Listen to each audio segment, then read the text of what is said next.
Assalamualaikum warahmatullahi wabarakatuh. Alhamdulillahirabbil alamin. Allahumma shalli ala sayyidina Muhammad wa ala ali sayyidina Muhammad. Alhamdulillah anak-anak hebat, hari ini bisa bertemu dengan Bu Tuti dalam materi yang baru, yaitu tentang sholat wajib. Setelah mempelajari materi ini, kalian diharapkan mampu: satu, menjelaskan pengertian sholat secara bahasa dan istilah. Yang kedua, menjelaskan atau menyebutkan dalil tentang wajib sholat. Yang ketiga, menjelaskan kedudukan sholat dalam agama. Yang keempat, menjelaskan syarat wajib dan syarat sah sholat. Selanjutnya bisa menjelaskan rukun sholat, menjelaskan hal-hal yang dapat membatalkan sholat, serta dapat menjelaskan hikmah disyariatkan sholat.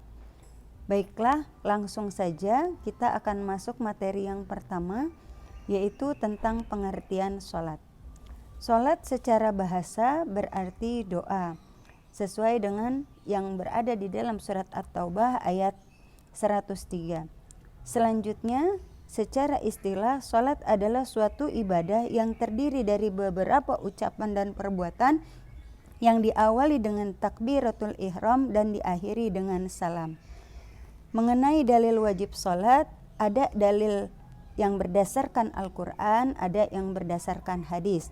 Berdasarkan Al-Quran diantaranya adalah Quran surat Al-Hajj ayat 77.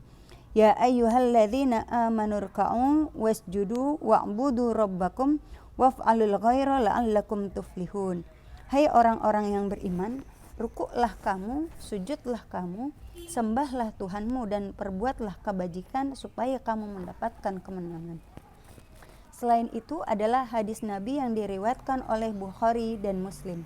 Bunyal Islamu ala khamsin, sahadatu alla ilaha illallah wa anna Muhammadar Rasulullah wa iqamatus salah wa itaiz zakah wa hijjul baiti wa saumu Ramadan.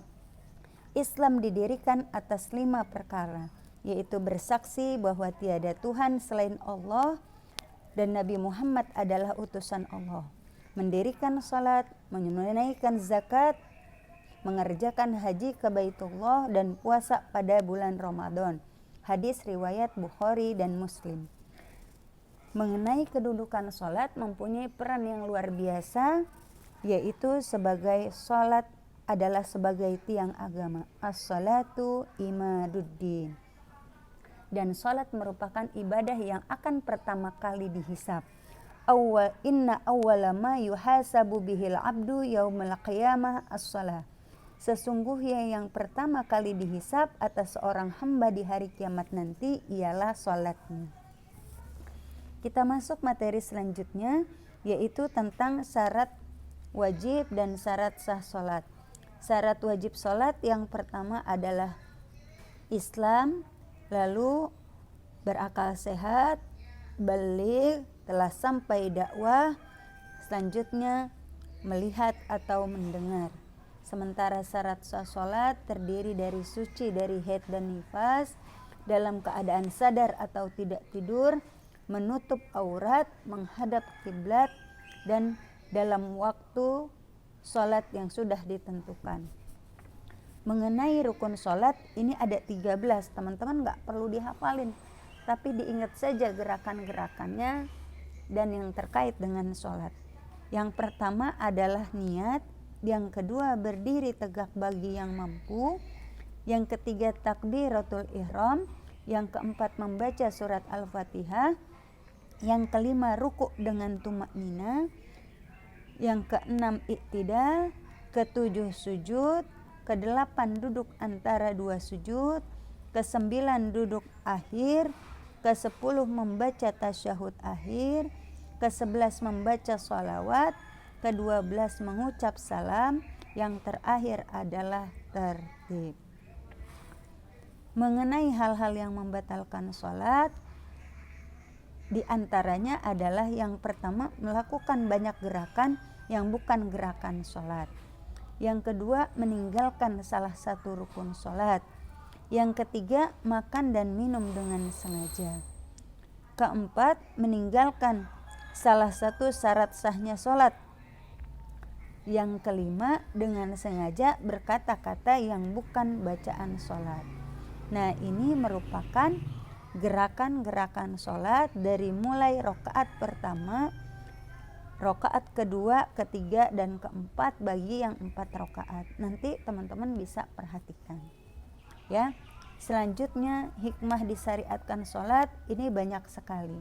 Di antaranya adalah mencegah perbuatan keji dan munkar.